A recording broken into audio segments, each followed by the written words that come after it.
Bonjour à tous, bienvenue dans une nouvelle vidéo. Comme vous le savez maintenant, c'est l'été des updates lecture puisque je lis à un rythme phénoménal et je n'ai pas le temps de faire d'autres vidéos. Donc on continue dans les updates lecture. Le premier livre dont j'ai envie de vous parler, c'est Trainspotting d'Irvine Welsh.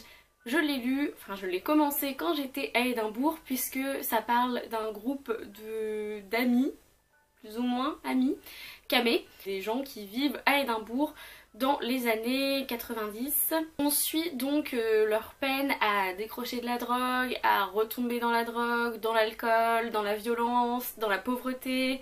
C'est un roman assez dur. Honnêtement, les 50 premières pages, j'ai eu beaucoup de mal à me mettre dedans. J'ai cru que j'allais l'abandonner parce que l'auteur, alors c'est plongé dans toute l'horreur, c'est vraiment les pires chapitres. Après c'est mieux, mais il s'est dit je vais commencer d'une manière mais vraiment ça va les dégoûter.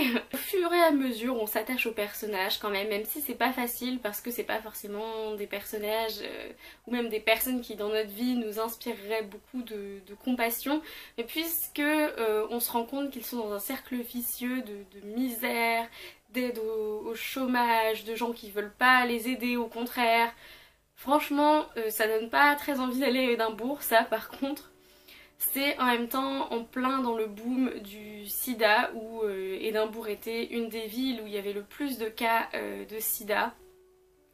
Donc nécessairement c'est un roman dur mais un roman réaliste, un roman assez vrai de ce qui se passait à l'époque et qui se passe peut-être encore aujourd'hui au niveau de la drogue parce que ça parle des quartiers périphériques d'Édimbourg, c'est-à-dire que c'est pas du tout dans le centre, donc ça on peut pas forcément le voir quand on y va, les dealers de drogue etc. C'est vrai que je suis tombée de haut parce que j'avais jamais vu ça à Édimbourg, en même temps où est-ce que je traînerais pour trouver ça, mais un des romans préférés d'une de mes amies, qui s'appelle Sarah d'ailleurs, qui commente tout le temps mes vidéos avec des trucs bizarres. Vous la reconnaîtrez du coup. Donc c'est pour ça aussi que je me suis accrochée parce qu'elle en a fait une critique tellement élogieuse que j'ai lu d'abord que j'avais ça en tête quand je lisais le livre. Il est très dur à apprécier parce que il n'y a pas de complaisance du tout avec le lecteur, on ne lui épargne rien et les personnages eux-mêmes ne s'épargnent rien. Au bout d'un moment on a juste envie de dire stop quoi, arrêtez, c'est bon, vous pouvez pas faire plus là. Et alors qu'ils peuvent, tu descends, tu creuses et tu creuses et tu creuses. C'est aussi un peu difficile au niveau du langage parce que, eh ben, putain, sale pute, je lui ai attrapé la tête et je lui ai mis dans le mur, et gna gna gna. C'est vraiment de la violence aussi par le langage. Mais en tout cas c'est super intéressant à lire et si vous êtes curieux et que vous êtes préparé à ce que vous allez lire, je vous le recommande. Ensuite j'ai lu Moonlight Mile de Dennis Lehane, emprunté à la bibliothèque, qui est le 6e tome de la saga Kenzie et Gennaro. Là ça se passe 12 ans après Gone Baby Gone que j'ai lu il n'y a pas très longtemps. L'année dernière, Prière pour la pluie était dans mon top 10, dans mon top 16 des lectures de 2016. Donc là on retrouve Kenzie et Kenzie et Gennaro. Ils sont mariés, ils ont eu un enfant. Oui, je vous spoil du coup, je vous spoil tout ce qui se passe avant. Mais voilà. Ils ont décroché de leur boulot de détective privé qui était vraiment un peu compliqué quand on essaye d'avoir une famille. Mais la tante de Amanda McCready, qui est l'enfant qui a disparu dans Gone Baby Gone, revient les trouver pour leur dire que Amanda, qui a maintenant 16 ans, a à nouveau disparu et donc il se relance sur la piste de cette jeune femme. J'ai beaucoup aimé ce 6e tome, j'ai lu les tomes 5, 4, 6 dans cet ordre-là, il faut que je lise les 3 premiers tomes, ça pourrait être bien. J'avais deviné très vite de quoi il en retournait, ça, en même temps c'était une fierté pour moi parce que je demandais à ma collègue alors si je te pose cette question, cette énigme, qu'est-ce qui te vient la première chose à l'esprit? Et il me proposait des réponses tout à fait logiques, mais c'est vrai que j'étais contente parce que moi j'avais eu direct l'instinct de dire ah mais oui c'est ça, etc. Donc en même temps j'étais très contente, mais en même temps après pendant 200 pages, pendant que eux ils ne savaient pas ce qui se passait, mais moi j'étais bah, c'est ça s'il te plaît regarde. Donc j'ai été un petit peu déçue à ce niveau là. Ça m'a pas vraiment bouleversée comme Prière pour la pluie où c'était vraiment waouh, etc. Donc je me demande si un Dennis Lehane me refera à nouveau des frissons comme ça. Il me reste Shutter Island dans ma palle, donc on verra bien et il faut que je lise les 3 premiers tomes de Kenzie et Gennaro. Mais en tout cas ce 6e tome, qui est aussi le dernier, est vraiment pas mal. Mais là on arrive sur une petite déception. Comme d'habitude vous me direz, avec Everything, Everything de Nicolas Yoon, qui est l'histoire de Madeline qui est un enfant bulle, c'est-à-dire que son système immunitaire est tellement faible que l'univers est un danger pour elle. Il faut qu'elle reste chez elle et donc elle ne vit que par les livres et elle parle presque exclusivement seulement à son infirmière et à sa mère.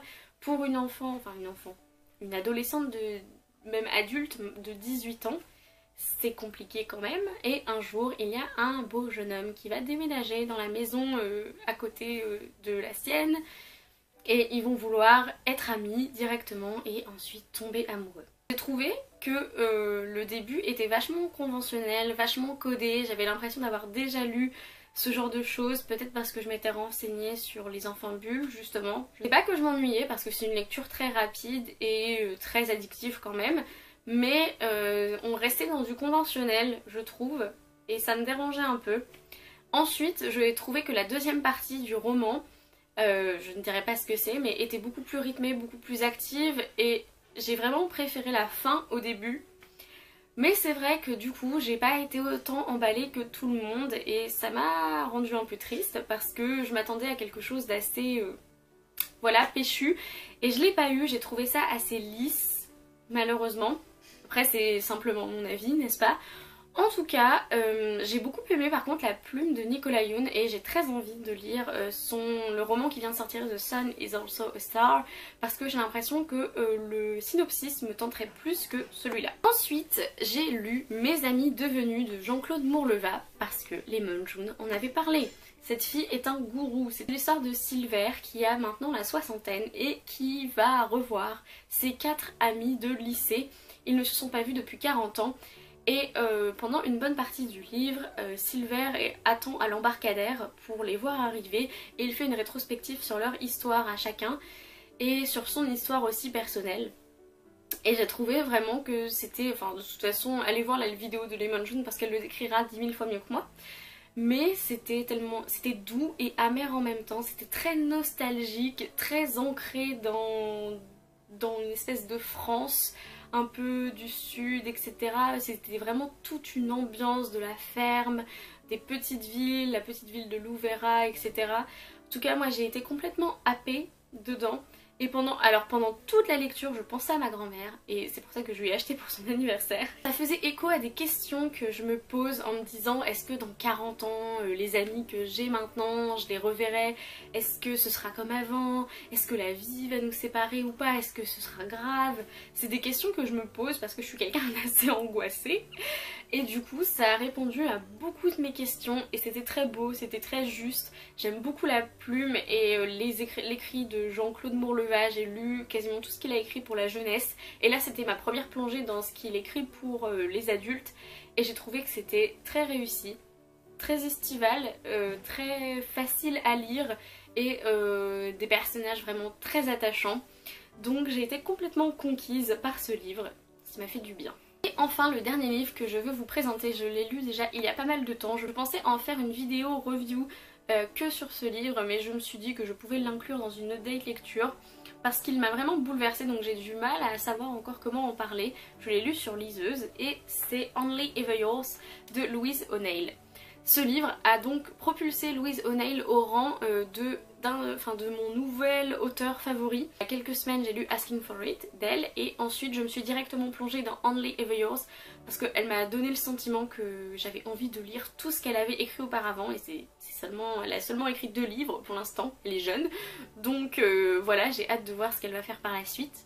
Mais Only Ever Yours c'est un roman de science-fiction dans lequel les femmes ne naissent plus naturellement, elles sont créées et elles sont créées toutes plus ou moins sur le même modèle et elles doivent être parfaites.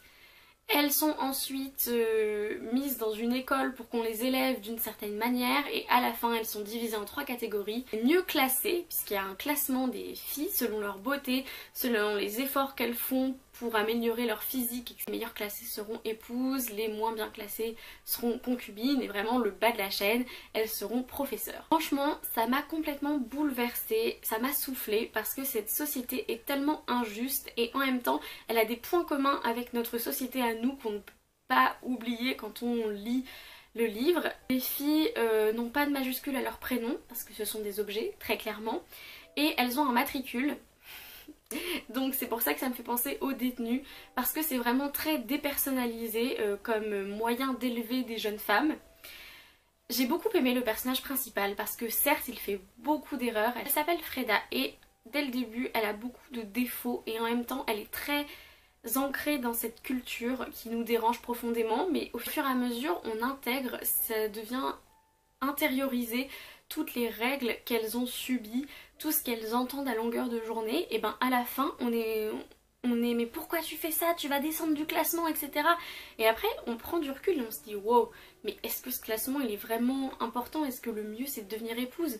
Parce que quand on devient épouse à 40 ans on est mis au rebut, on sert juste de matrice on va dire,